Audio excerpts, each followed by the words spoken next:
Hey guys, it's me, Mercy, and welcome to Vincent Productions. And I'm going to talk about today about chapter 1003, 1103 of One Piece. Sorry, confusing, right? It's called I'm Sorry, Daddy. That sounded so stupid when you think about it really like that. But really, that chapter was really good. And man, we get to see sadness, but at the same time, we get to see some freaking ass satisfaction halfway through.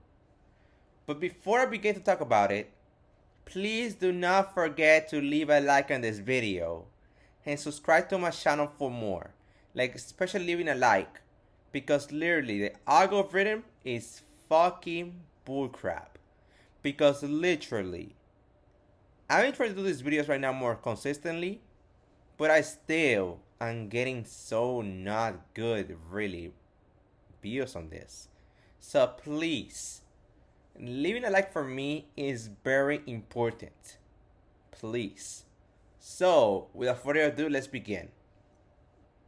The chapter starts off after the time to end it, which is like Bonney really crying. We see Bonney getting out of the emptiness that was a bubble. And she apologizes to Vegapunk. She apologizes to Vegapunk for mistaking him for the one to be the one that killed his father. And she shrinks to the size of a little girl for that. Shows you that even though she's very rough and stuff, she's still a kid. She's still literally a kid.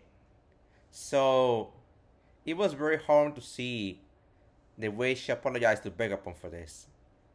And Vegapunk gives her a freaking, I forgot what it was, like a freaking, I wanna say, how you call it? How do you call it? Something sapphire, like a sapphire necklace. Damn it, I'm sorry. A sapphire necklace. Which is ironic because literally it resembles the sapphire disease that he has, which is we'll talk about it later. Then we come back to freaking Saturn freaking having Bonney on hold.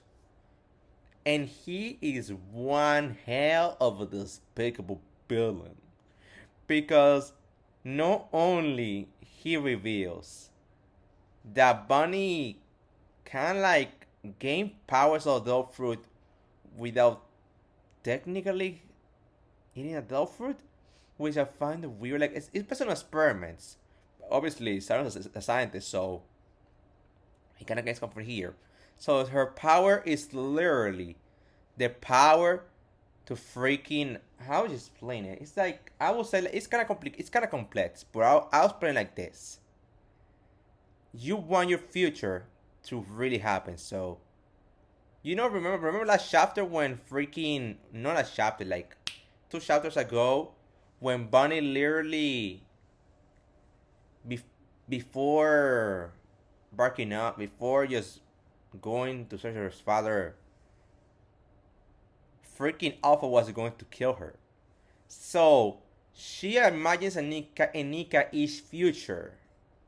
She imagines it, and her fist grows into a gear 3 and hits her. So for me, that's literally the power, like to imagine something and to make it come true.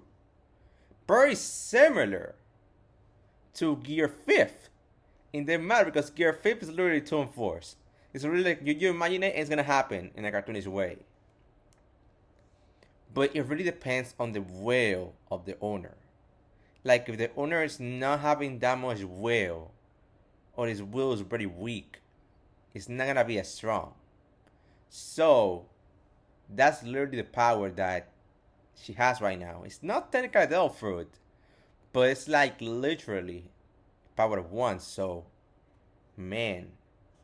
And speaking of Saturn, look, Saturn literally not only reveals that, but also reveals, not that surprising to me, that he was responsible for what happened to Ginny. with the blue sapphire disease. He was responsible for that. The reason why Ginny was dead and everything happened with Bonney and Kuma was because of him. I will say this: I'm not surprised. I'm not surprised that that actually was his fault. I'm not surprised because he's a villain and he needs more reasons why he has to go down this arc. Because I don't see freaking Saturn living this alive. I'm sorry, I can't. So, and he's really one despicable villain because, bro, Big Up literally yells at this nigga like, bro, you are the reason really why Kuma and Bonney have all these issues to begin with. Like, how could you do this?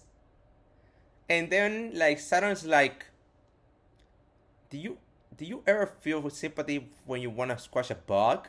I don't remember how he said it, but when you squash a bug, do you feel any sympathy for it? I guess not. Yo, that line really was so fucked up and so freaking hard at the same time. Like, it makes me think about the times I killed a bug before. Like, should I have sympathy for her or not? So yeah, but the best part yet to come. Like, okay, before I do the next part, Luffy is actually eating food, and we see it like out of nowhere. Like he's eating food because he's hungry, like as always. Man, this guy really got lucky. Because I want to believe that I think that's Kizaru the one that gave him food that quickly. Because Kizaru was literally worried for Sentomaru and Bonney. Like this guy literally is conflicted in his job to exterminate them. To exterminate the Straw Hat Spiders and Vegapunk.